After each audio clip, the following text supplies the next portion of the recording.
I'm Cate Costa with New Venture Mentor, and this is your weekly dose of entrepreneurship news.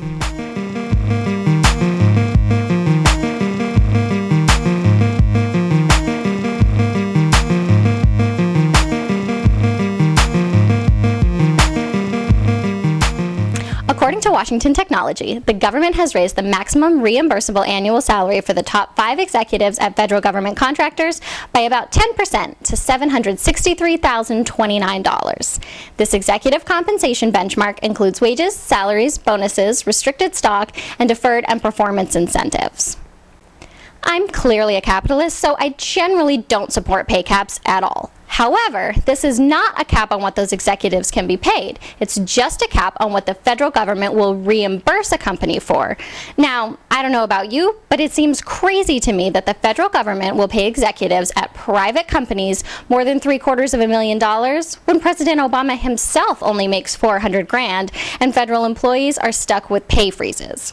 But that's just me. Also in the news this week is the hullabaloo over the ownership rights of content uploaded to Google's new cloud storage service, Google Drive. Depending on whom you ask, your content is either completely safe and in your control, or it's 100% owned by the evil Google overlords who will do with it what they please. Now, I'm no lawyer, so I'm not going to share with you what I think about this one, but as with anything else, read and understand the terms before you agree to anything. That's just obvious.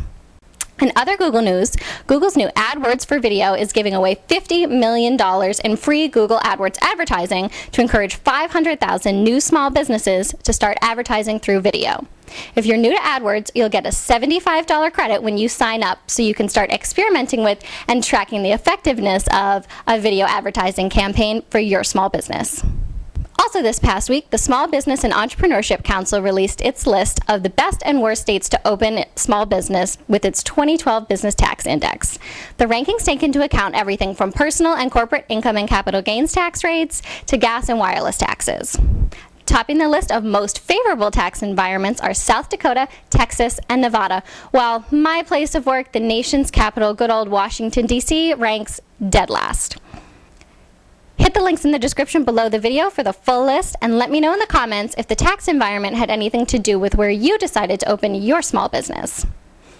And finally, I would be remiss if I didn't remind you all that the SEC is accepting comments from the public about how to implement the recently passed Jumpstart Our Business Startups Act. This is the act that includes provisions to allow crowdfunding, expand the number of allowable shareholders, and change SEC reporting and compliance regulations for certain businesses. While the act has already been passed and signed into law, the SEC now has 9 months to decide how exactly to implement it, and they're asking for the public's thoughts. So make sure that you click the link below and make your voice heard. That's it for this week's installment of Entrepreneurship News. Leave your thoughts and story suggestions in the comments below, and follow me on Twitter and subscribe to this channel for the latest news and tips to help your small business grow.